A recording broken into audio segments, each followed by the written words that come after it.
It's like. Could we have the lights, please? They're very close on the same.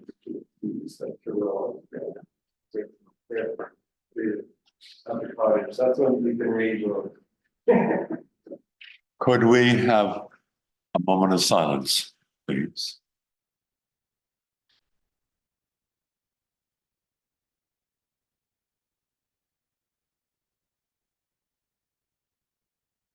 The reason for the silence should be obvious. It's to pay homage to Jennifer Mary Walker Shay. I'm going to sit down now. If Gordon, you would change my profile here. I'll sit in front. I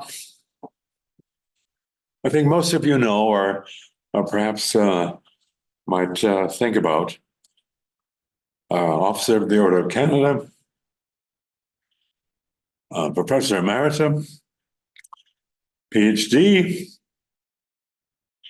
botanist, plant ecologist, and mentor to hundreds. Mentor to me. When I say in my book, my mentor, my partner, my love.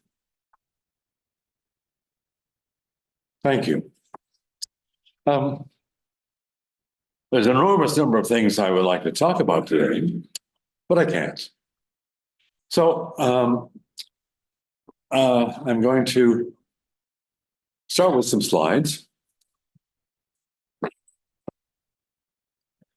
It's called A Prairie Love Affair. Now, I'm not expecting most of you to know the words of the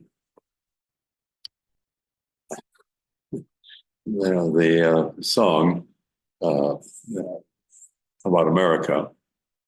And one of the verses goes, it's God Bless America. Have you ever heard the song? One of the lines goes something like this: from the mountains to the prairies to the oceans white with foam. Now, how many people here, by show of hands, love the mountains? Okay. How many of the oceans?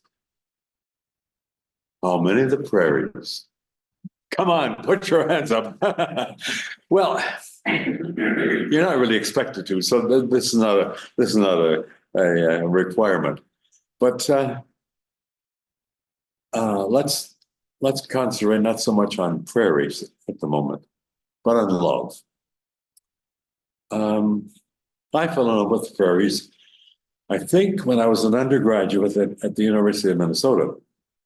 And there, I took a field course in plant ecology.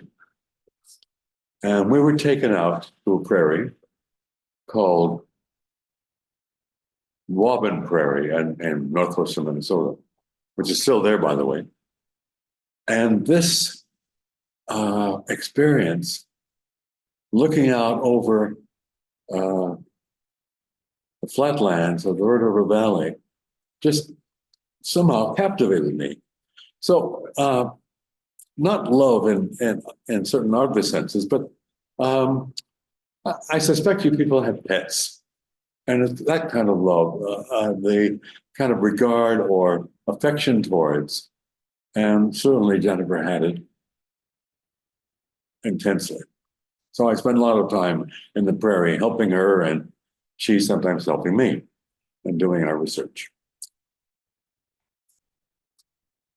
Here's where you have to use your imagination.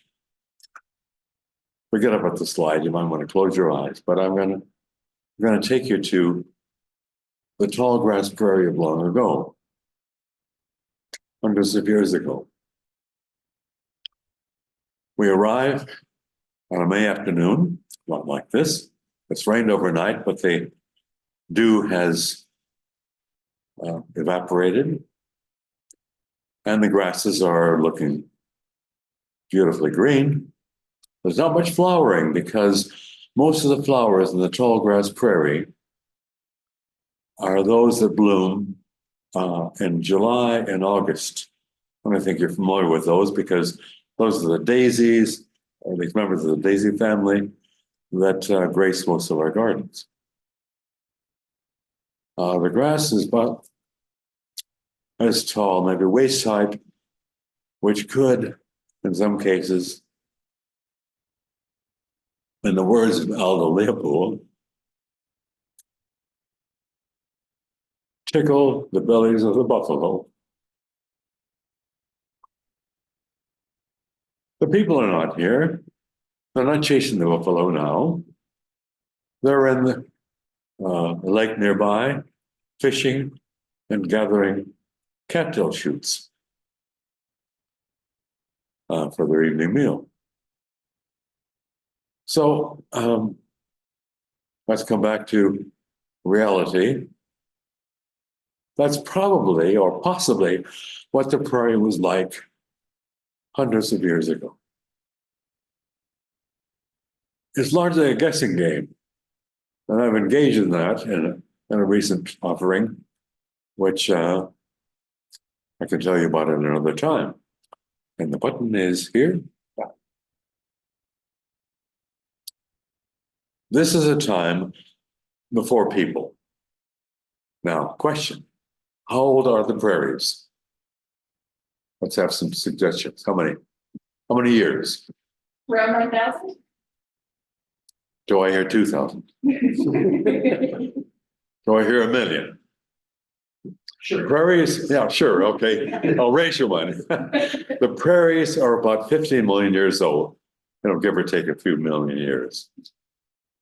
Well, why are they so old, or why are they that age and not, since time began kind of thing?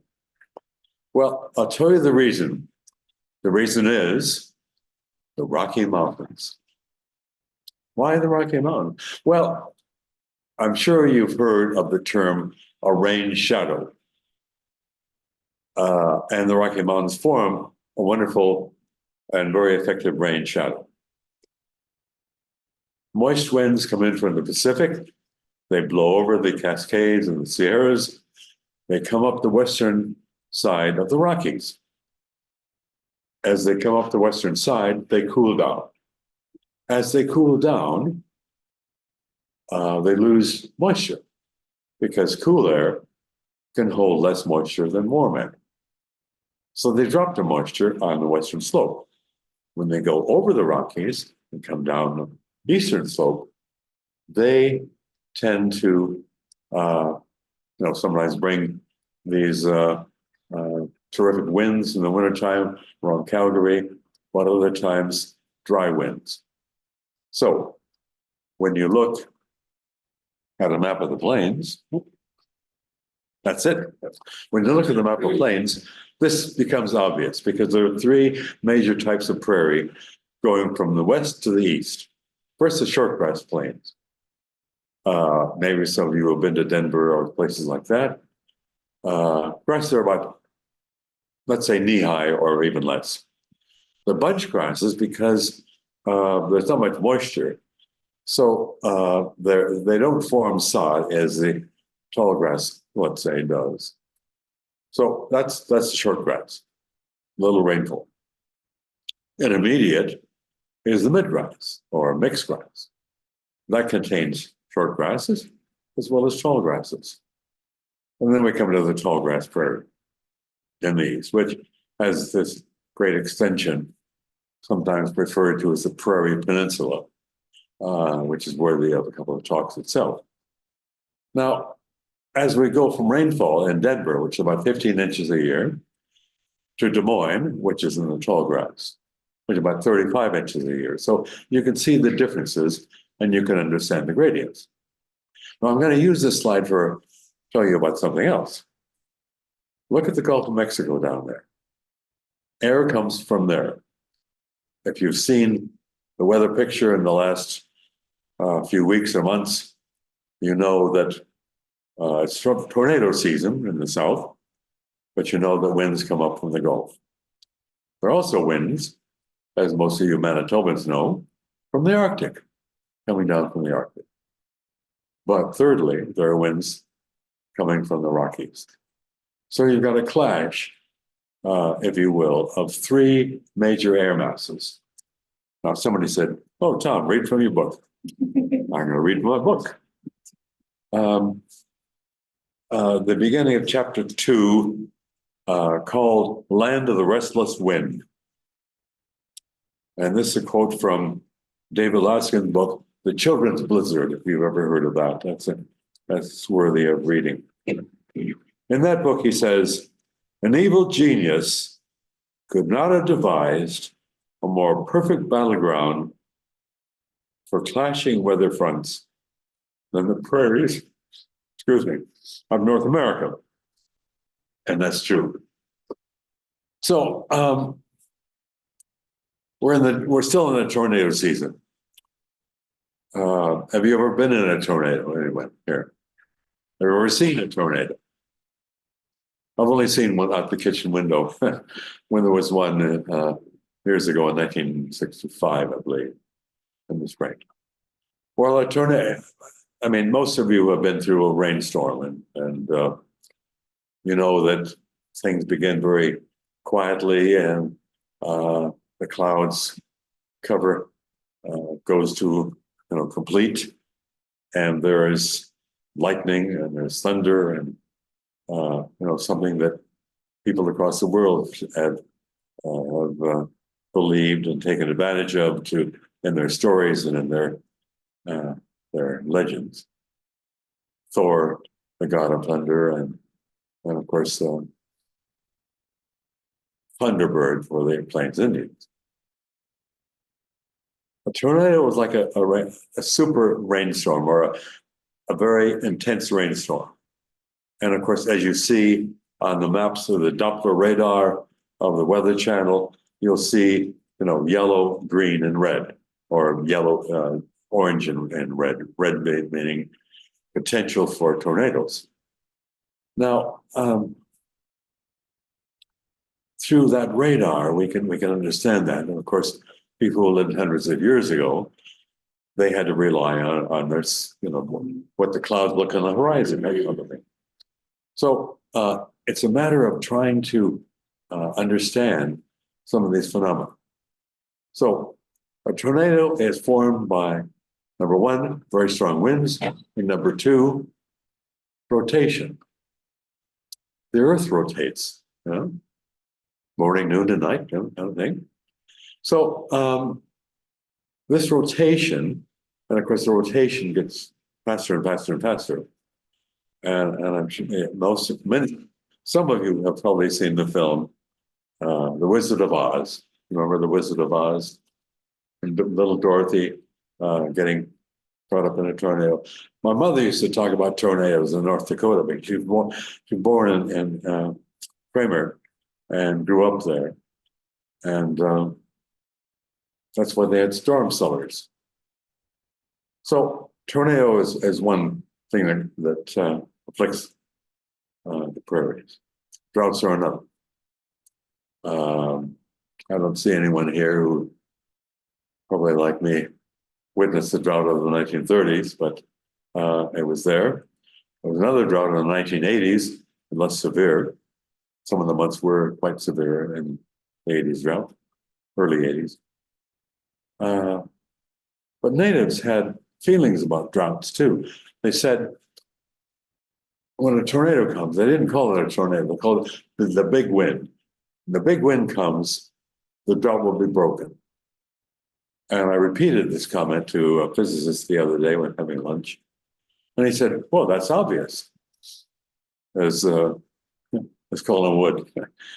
And he said, it's obvious because a tornado throws into the atmosphere a lot of particles, silt particles, some clay. And those particles can serve as condensation nuclei to bring about rain. That's what cloud seeders do. They seed silver iodide in the clouds, hoping that they can avoid horrible hailstorms and have a thunderstorm instead. So there's a lot of tradition surrounding beliefs about these things. And maybe later on we can talk about some of the other things like grasshoppers and blizzards. But let us carry on. Well, the name's up there, so you don't have to guess what it is. Big blue symbol. How many people have seen it? Ooh, great! I'm really glad to hear that, because it's a marvelous plant. The Lakota call it in English the big red grass. Well, here you see it in midsummer. Why do they call it red? Well, those of you who may know the plant a bit better can probably say, well, it does turn red in the autumn. So they're thinking about this in the autumn. It's the iconic grass of the tall grass prairie, because there are dozens of others. And let's go to another one. When I gave this talk in Minneapolis, an old friend, Bob Dana from the Natural Resources, said, Tom, you've got two different species here. You've got of this spear grass, porcupine grass. But anyway, bear in mind that spear grass, porcupine grass, both belong to now I think the genus is called Heterostypa. Now on the right here are the awns, all lined up here, and you can see the seeds are actually in the tips of the awns, or close to the tips. Now, when these awns drop from the plant and they dry out, they tend to rotate. In fact, this whole awn mechanism, or let's call it, or configuration, allows this awn to drill into the ground like a seed drill, and to plant the seed. Very efficient, very. But if you happen to walk through the prairie during seeding season, like I have, you get them in your socks, or hopefully not worse, in your ankles. I'll tell you a little story about this, and maybe some of you who know more about history of Red River settlement can agree or disagree. And it goes something like this. In the early days of the Red River settlement, they had a few sheep, but the sheep didn't do very well because they were brought over from England. They decided to get some native-born sheep. So they found out that there were sheep for sale, or they could buy sheep in St. Louis, Missouri. And so they decided to go down to St. Louis and buy some sheep, which they did. And I vaguely remember something like a couple of hundred sheep they had.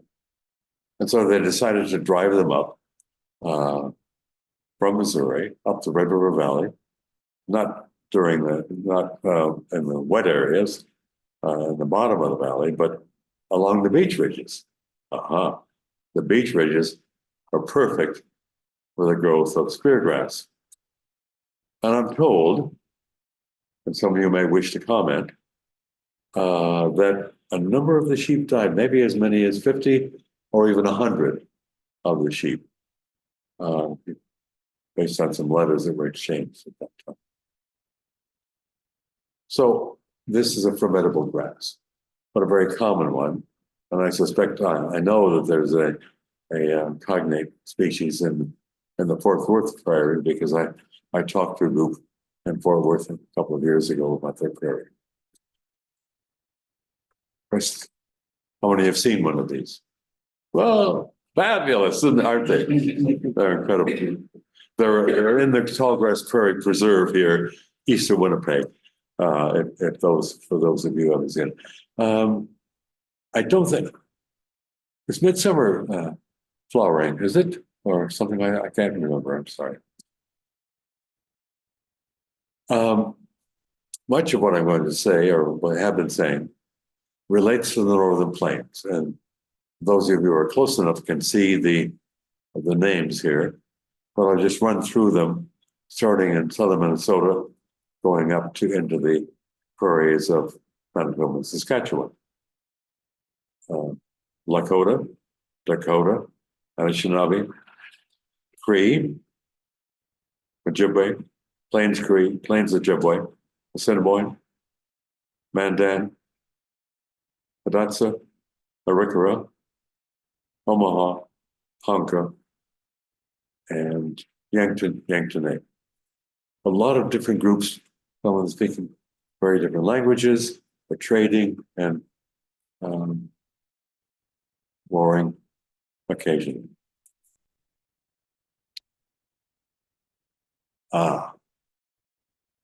The icon of the prairies. Bison, or bison, if you want.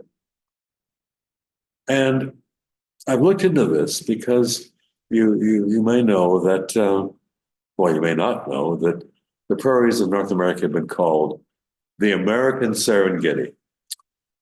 Now, I don't know, maybe one or two of you have been to the Serengeti in Africa, but there's the Serengeti, the Kruger National Park, a number of other national parks that have been studied by a wildlife biologist who wrote a book called Only in Africa, because he said, if the cradle of humankind is in this continent, we should understand the kind of environment that they might have lived in hundreds, if not a million or a couple of million years ago, which is a laudable goal. And that got me thinking about the American Serengeti, or so called, because there's a book written about it by a wildlife biologist. The African Serengeti, so to speak, assembling all these different parks together, has about 70 different ungulates or grass eaters. That presents some puzzles because many different kinds of antelope and in that Antelope family at any rate, and how overlapping nations. The Plains has about a half a dozen. And the only place that I have found that is similar to, pristine prairie, that would have been true long ago, is Yellowstone Park. So I've had a lot of help from the librarian there and some of the researchers that have written papers about it. And the buffalo, yes, has, when you take bison out of this ecosystem and put cattle in, you can, the composition changes. But when you put bison back into that same ecosystem, sometimes it changes back or changes to what we think might have been the case, but not always. So it's a bit of an open question. What? Oh dear. Let me out. All right. You know what? You're a pest. No, I'm not. I speak the truth. Do you want to introduce yourself? I am a black prairie dog, and I live in South Dakota. But I've just come here to help Tom tell the truth. The truth? Yeah, the truth, because bison are not the key species of the prairies. We are. You are? Yes, because it's been shown that our prairie dog towns have much better grazing than other places. Are you serious? I am serious. Well, I tell you what, little prairie dog. I gave a talk in Freeman, South Dakota, and the farmers there were up in arms about you. They said you were a nuisance, you were a menace. That's not true. I tend to believe you, but then every time I talk to a farmer, they say, you really are. I mean, you make holes in the ground and people can trip and horses fall down and everything. We keep promoting our cause, and hopefully one day we're going to win. Prairie Dogs of America,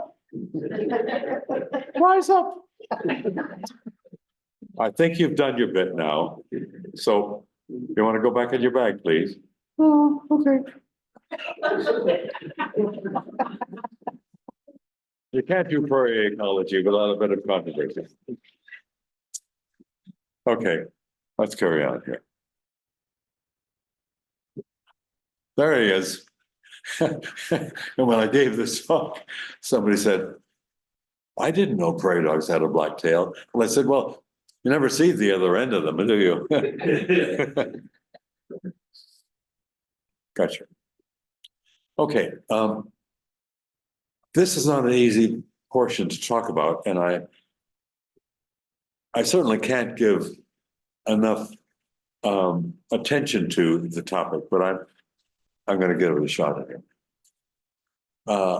This is a one of those tables you often see in conferences. Nobody can read, so I'll tell you about it anyway.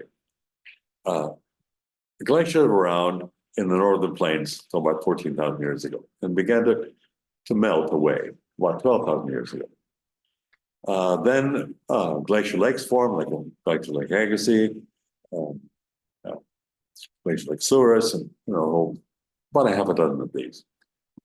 They began to drain about 10,000 years ago, and by that time, instead of a parkland, so to speak, an open kind of white spruce forest with a lot of mosses and lichens, to a prairie. Now that the composition of the early prairie is very poorly understood for the simple reason that pollen of grasses is looks very similar.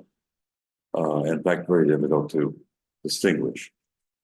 The seeds are not easy either. So anyway, you might get down to the tribe of grasses. Anyway, this may be a bit easier to read, but what it shows is the progression of projectile points called spear points, or those hurled with a throwing stick or bow and arrow, progress, from larger to smaller over time and through these different periods. Now, someone has suggested, I think wisely, we change the terminology of these so-called periods, because archaic isn't very flattering. I mean, none of us would like to be called that, archaic. Oh, you're archaic, you're out of date, you're an oldie. But I believe in elder power. Are you with me?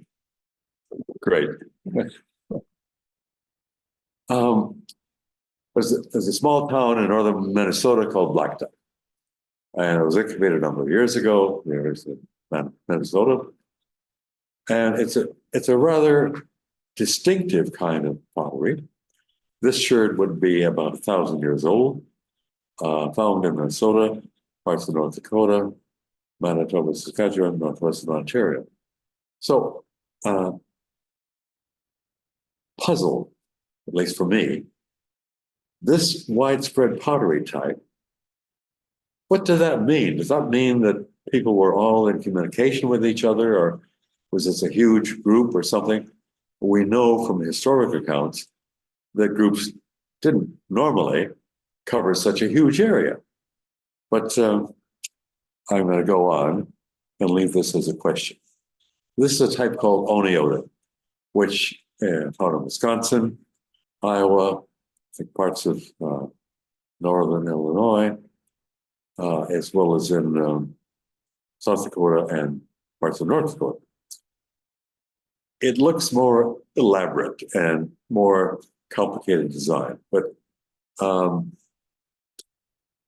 trying to decipher this kind of pattern, I don't think anyone has succeeded.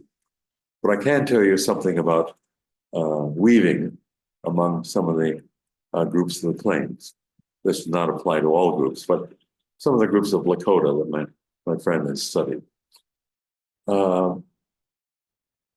They use a variety of fibers, nettle being one of them, because nettle is a very, very strong fiber and very long lasting.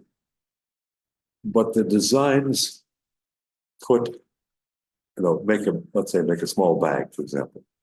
Making a small bag, the designs put there are those designs, not so much developed by the weaver herself, because mainly women who do these things, but their dreams. They have a dream, and the dream gives them advice as to what kind of pattern to give. This could be true of pottery too. It could be true of any kind of expression. But maybe we'll know someday. This is a reproduction, or this is a model of a typical pound for driving bison or buffalo. And of course, this is just the end of it. But you got to think of, here's the little enclosure, maybe 100 yards wide or larger or smaller, with brush and sticks around the outside and people waving bison hides, let's say. But then that's only the end. If I'm the end, all of you are the beginning. You are the drive lanes that are like going out like this. So you're part of the fun. So imagine you're the hunters, or you're the group of hunters. I'm the buffalo. I'm moving around. Or first, what you have to do, you have to, and the word drive is, let's put it in quotes, because maybe the word entice is a bit better than drive. So that you're here to entice and to help bring the buffalo. And there might be one of you can elect your own, who calls the buffalo. And that buffalo caller is a person of high status and one who has these abilities. You began walking towards me. Slowly, you stop. One of you says a prayer. You wait. You start walking again. Stop. Another prayer. You wait. You walk. So some of us, Canadians or Americans, might say, why waste time? Just keep running and push them in there. Well, it doesn't happen that way. People who know bison behavior much better than me have given me some advice about this. And they say it takes time. And it does take time. And it'll be similar for the Sami with reindeer, or Inuit with caribou.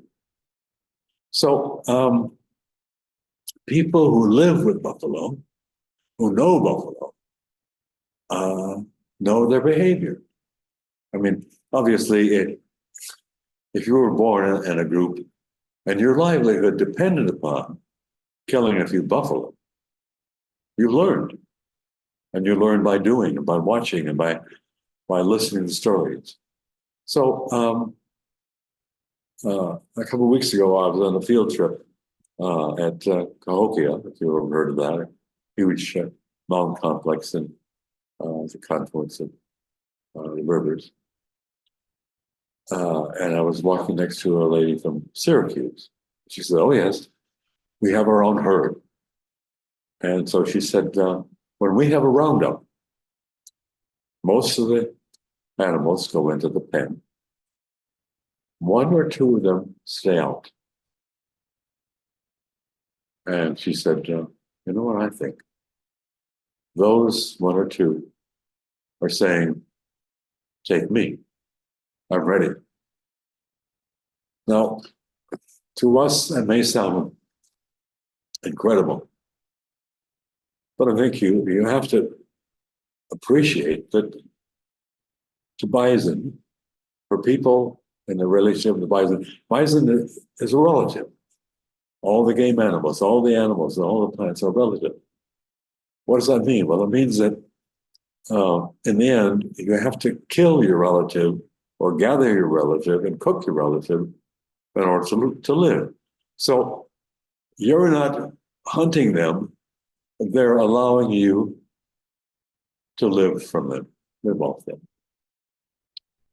And it's not an easy concept to take on board. So Can you read this? Ethnobotany, culture, botany, ethnobotany. I was at a ethnobiology conference a little while ago and gave a talk. And it obviously includes animals, insects, and other forms of life. You may know this willow. It grows along the river. You probably can see it along the Red River, for that matter, together with cottonwood and other riverbank species. It's not only used for one thing, it's used for a variety of things. And that's so true because years ago, we did an inventory of the plants growing in this general northern plains region.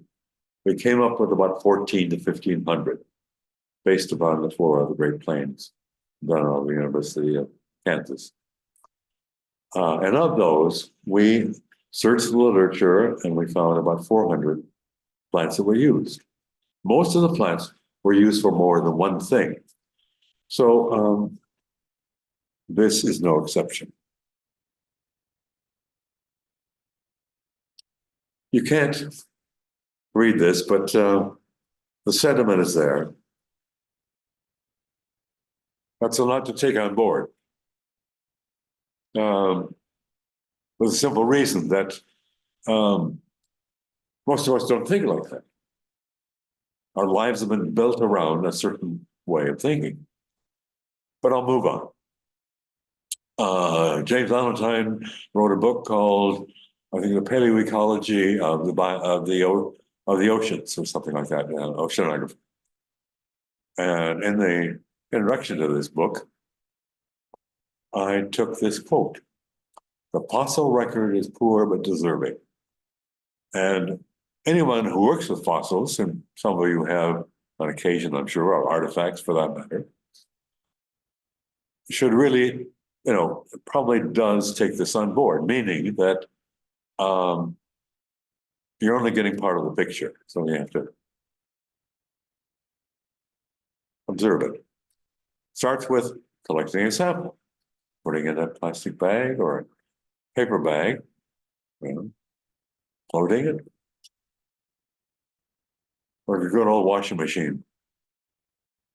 And many a night we spent in a Quonset hut here at Plant Science, going through, I think we did somewhere here 500 examples or something like that. Well, impressive number, at least for us. And then we spent many, many hours, and I met somebody the other day who was one of these people sitting in a microscope hours on end.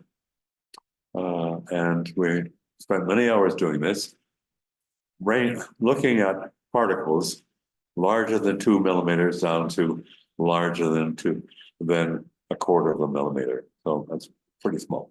We still found seeds though. Some seeds are very small, particularly orchid seed, but didn't find any of those. Here are some things we found besides maize, some goosefoot,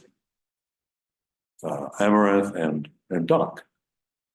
And we found fruits, such as rose hips, chokecherry, and raspberry, and such. And the charcoal, because many of our sites were along rivers, we found mainly trees that grow along the river, and hot on the hills of ash and oak were poplar.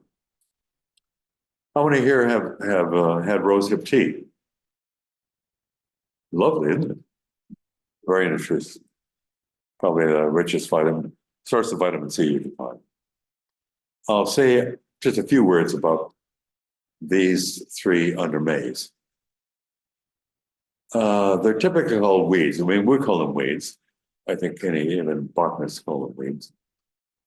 And of course, native people would call them, these are grains. And we at least know the importance of goosefoot with, how many of you have eaten quinoa? Yeah, same genus, only grows in Central America and was brought here and widely grown. In fact, it's grown in Saskatchewan now, I understand. Well, I don't have too much time to dwell upon weeds, but I think it's it's an entirely different mindset between something that you want to get rid of and something you want to eat. Here are the seeds of this erstwhile goosefoot. This is or lamb's quarters. This is the common species, Ethnobotany album. And no guesses as to what these are. But we found at a site called Lockport between here and Lake Winnipeg. We didn't find whole cobs. We found fragments of cobs, meaning we found fragments of kernels and there's the little cups they fit in. It's called cupules. So there's a kernel that fits in here.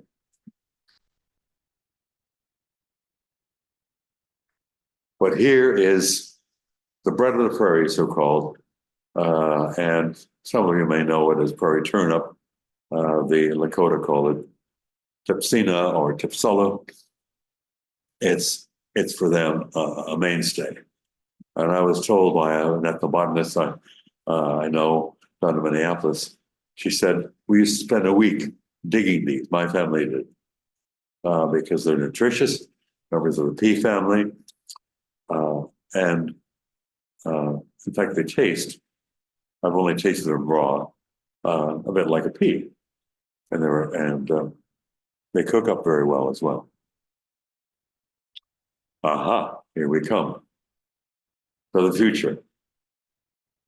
Well, it would be a foolish old person to say to you people, the future is in your hands.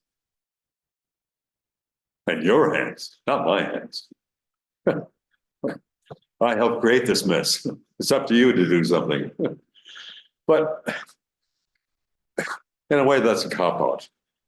I think we're all part of the future as long as we're here to do something. And I mentioned to some of you that I have an idea about the future. And it's tentatively called the Jennifer and Tom Shay Legacy Fund. The Jennifer and Tom Shay Legacy Fund was born here about a week ago. So it's still pretty raw and still quite an early thing. But the idea is to bring together communities of all sorts, Indigenous and otherwise, and to foster understanding among communities, particularly with respect to the land, because as a lot of Indigenous sayings go, the land is our teacher. The land, everything begins with the land. And that's something that I think we should all think about. But at any rate, if you're interested, come up afterwards and we can talk a bit more about it. Before I close and let you go your separate ways, I want to talk a little bit about archives. Now, Brian here and several, Chris Katecki and others, either associated with the archives or know the archives. There's one set aside for my wife and one for me. And I don't want to publicize them necessarily, but to say that I've had some experience in archives and they're some of my favorite places. And how many people know the archives here at the university? How many people have been to the archives anywhere? Okay, so many of you have. And I would encourage some of the rest of you to go because you may have varied interest in history, but I think looking at books is a good thing, but certainly looking at local archives. I mean, for example, you were talking about you were talking about the Polish archives, weren't you? Yes. Polish Mennonite archives. Polish Mennonite. No, they're two separate ones. Right. Oh, the two separate ones. Okay. I haven't been to those archives, but I've been to the Grey Nuns archives. Anyone else been to the Grey Nuns? No. Wow. It's a great place. I mean, I'm sure the archivist has changed, but they're very interesting and quiet places where you could look at sometimes they're a microfilm reel, or sometimes a manuscript. And I'll tell you one story about the National Archives where I went to many, many years ago. I was going through the accounts of one of the early stores in Manitoba and Red River Settlement. There's a widely circulated picture of it. There's a picture in my mind, but I can't remember the name of it. And these were accounts for the, I think, late 1850s or something like that. And I was going through like this. And of course, I had to wear gloves. Why? Because fingers, you know. That's why if you get DNA off this, find out who else put their fingerprints on. I'm going through this archive. There's a comic book, page after page after page after page. What did I find? I found a crushed mosquito.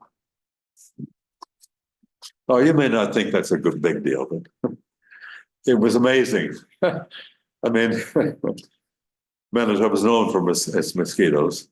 It probably should be on the provincial flag for that matter. But this whole idea of something from the past, I mean, mind you, it's not Jurassic Park, but it's an insect that, you know, I mean, one went back to that and did the appropriate DNA test. I'm wondering what they would find, because I have some ideas rolling in the back of my head about doing some DNA on some of the maize finds we found at Lockport. Because as you probably know, maize comes in many different varieties. It did, courtesy of the Indigenous people. Pod corn, popcorn, sweet corn, all the different types. You know, they were there long before the USDA got a hold of them. So, my friends, that's it. Thank you very much. Any questions? Okay, good. Your book, Tom, what was the motivation for it? Oh, yeah, let's see. We worked on the seeds from the Lockport site. We worked on the seeds and charcoal from about 24 sites around the Northern Plains and Northwestern Ontario as well, ranging from about 3,000 or more years ago to the 1850s or so.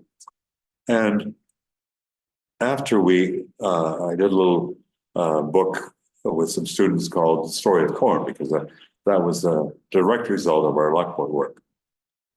And then I thought, why not put a popular book out? This is back in the 90s, I think. Put a popular book out that covered all of our sites.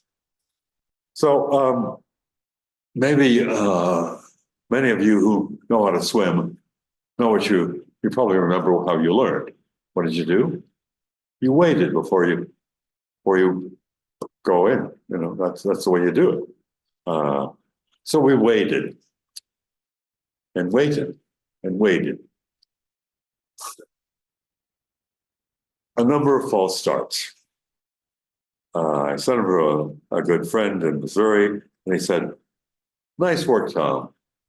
And I sent it to a professor of mine. "You didn't talk about this, you didn't talk about that." Well, what's the old, I think I first saw it in a New Yorker cartoon.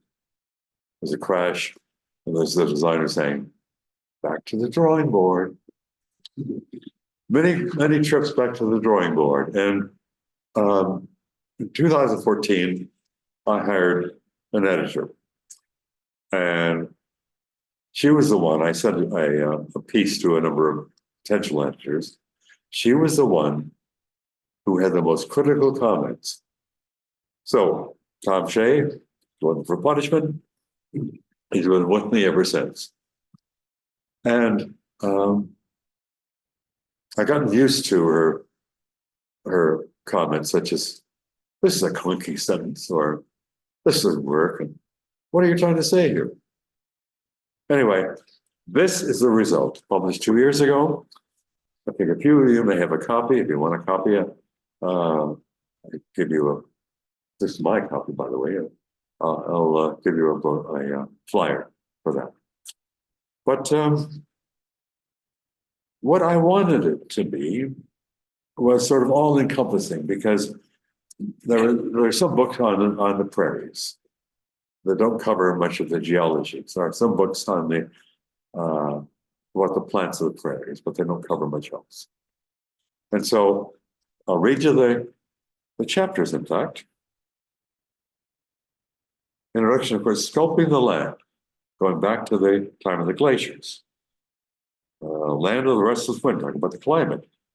The land is sacred, taking a virtual tour around this region and stopping at places that I've stopped at or know about. Along the ancient archives, covering archaeology and part of paleoecology, trying to understand history of rivers, history of the land, from gathering to growing. In other words, how were some of these plants domesticated over a period of a few thousand years? Nature's bounty on gathering, the gathering year, and then the growing year of the dozens of plants that were collected. Medicinal and mystical plants. And there are many of those.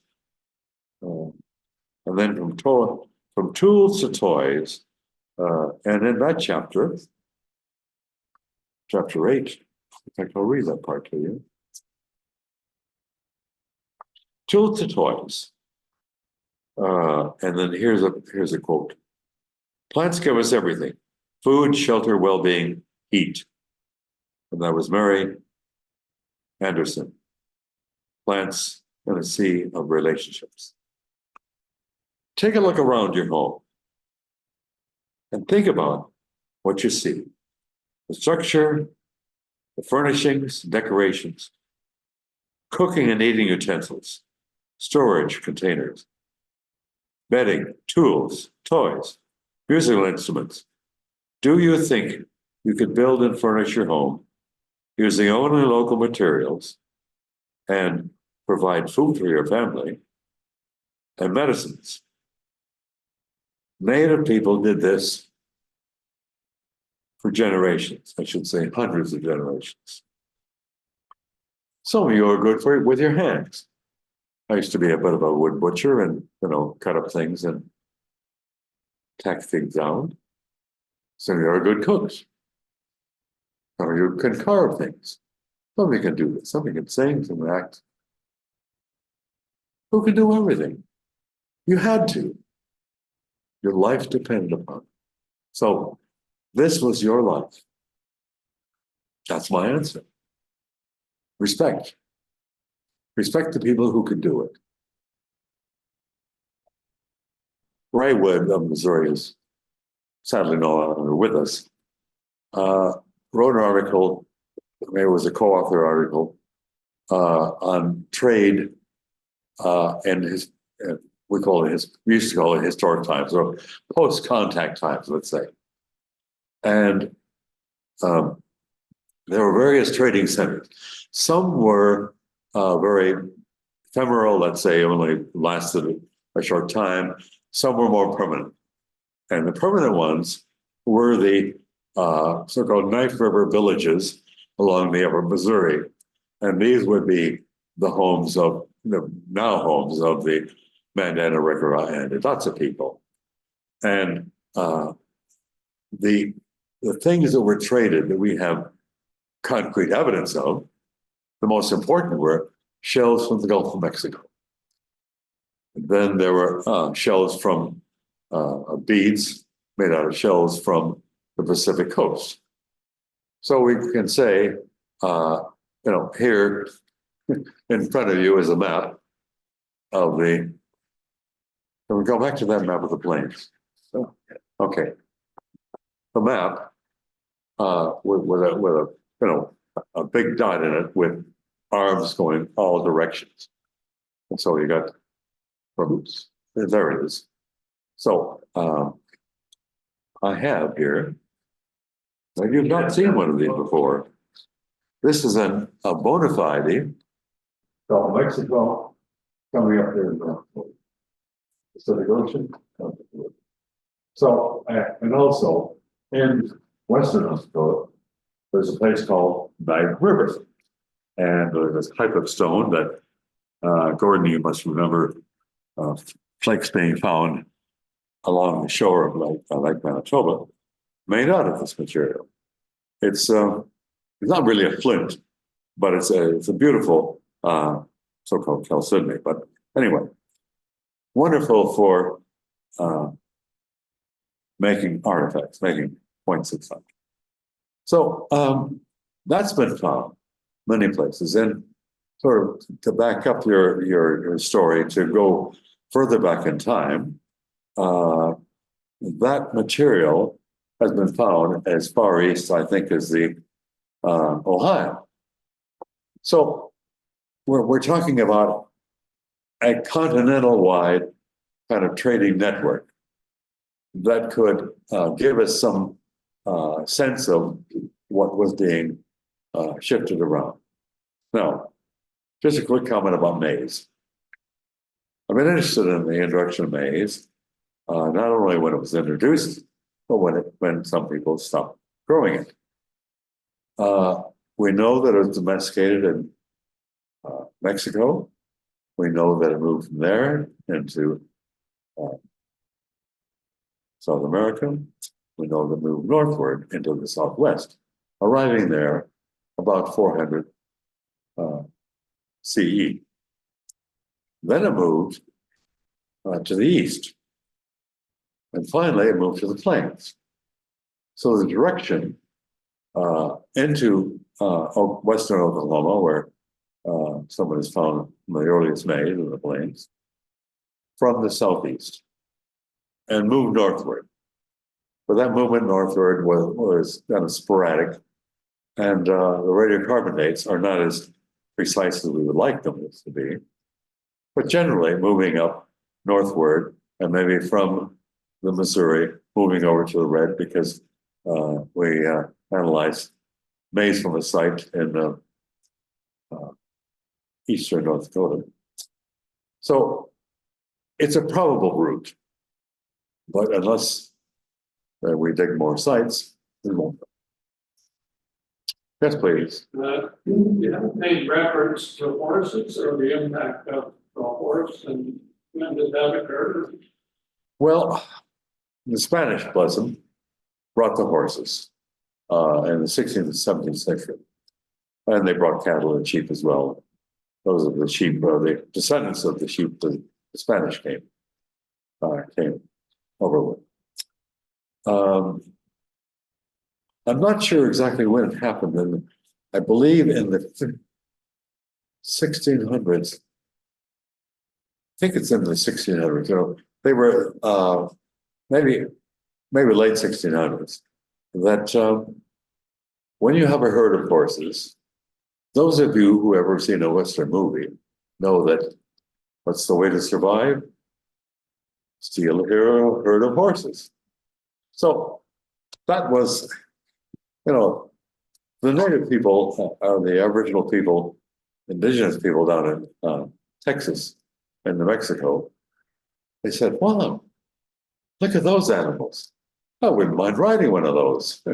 Well, tonight's the night. Get your horses. So anthropology uses the word diffusion or diffuse. Well, they moved one group to another, let's say.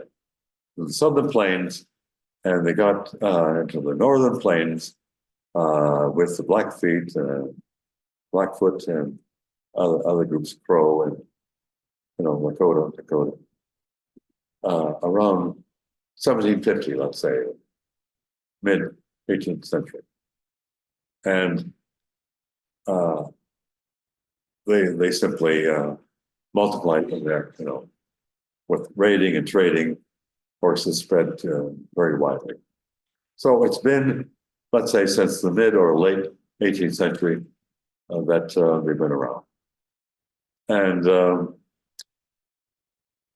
the native people never used saddles, as you probably know when you see a Western movie. So there are a lot of ramifications. It certainly made buffalo hunting very different, and it made the trade in what this concentrated food called pemmican is a very complicated or a very industrial kind of thing, which changed a lot of really social relationships as well in the family and without the family. So that's my capsule version of the horse. Well, we want to disperse, or what do we want to do? Talk to each other, you know? Thank you very much, Tom. You're very welcome. I mean,